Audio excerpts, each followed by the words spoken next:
Friends, BJP ముఖ్యమంత్రి హత్య దేశమంతా షాక్. ఈ విషయాలను తెలుసుకునే ముందు వీడియో కంప్లీట్గా చూడండి. అప్పుడు మీకు కంప్లీట్ ఇన్ఫర్మేషన్ ఏంటో అర్థమవుతుంది. అదేవిధంగా చాలామంది వీడియో చూస్తున్నారు కానీ సబ్స్క్రైబ్ చేసుకోవడం మాత్రం మర్చిపోతున్నారు. దయచేసి సబ్స్క్రైబ్ చేసుకోండి. సబ్స్క్రైబ్ చేసుకోవడం వల్ల నేను చేసే ప్రతి ఒక్క అప్డేట్ మీరు ముందుగానే పొందగలుగుతారు. అదేవిధంగా చాలామంది లైక్ చేయడం మర్చిపోతున్నారు. దయచేసి లైక్ చేయండి. లైక్ చేయడం వల్ల ఇన్ఫర్మేషన్ అనేది మనం చాలామందికి రీచ్ చేసి వాళ్ళు అవుతాం. ఇంకా లేట్ చేయకుండా వీడియోకి వెళ్ళిపోతాం. ఫ్రెండ్స్, ఒడిశా ముఖ్యమంత్రి మోహన్ చరణ్ మాజీ గత బీజేపీ ప్రభుత్వంపై తీవ్ర ఆరోపణలు చేశారు.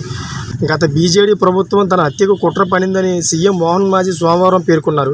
అయితే సీఎం ఆరోపణలను బీజేడీ ఖండించింది. నిజానికి మోహన్ చరణ్ మాజీ ఒడిశా ముఖ్యమంత్రిగా ప్రమాణ స్వీకారం చేసిన తర్వాత మొదటిసారిగా సోమవారం తన సొంత జిల్లా కియోంఝర్ను సందర్శించారు. ఈ సమయంలో తన గ్రామమైన రాయకాలకి కూడా వెళ్ళాడు.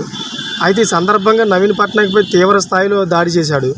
తాను అసెంబ్లీలో అనేక సమస్యలను లేవనెత్తానని, 2019 నుంచి 2024 మధ్య 5 ఏళ్లలో ప్రభుత్వాన్ని గాడిలో పెట్టానని సీఎం మోహన్ మాజీ అన్నారు. 2021 అక్టోబర్లో తనపై 2 గుర్తు తెలియని దుండగులు చేసిన దాడిని ప్రస్తావిస్తూ పగ తీర్చుకునేందుకు గత ప్రభుత్వం నన్ను చంపాలని ప్లాన్ చేసింది.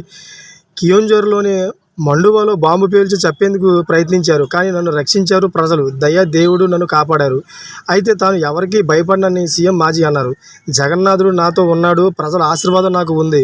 అయితే నవీన్ పట్నాయక్ నేతృత్వంలోని బీజేడీ ప్రభుత్వ అవినీతి వ్యవస్థకు వ్యతిరేకంగా పోరాడేందుకు ప్రజలు నన్ను అసెంబ్లీకి ఎన్నుకున్నారు. దేవుడి ఆశీస్సులు ఉన్నంత వరకు ప్రజల కోసం పనిచేస్తూనే ఉంటామన్నారు. Thanks for watching friends.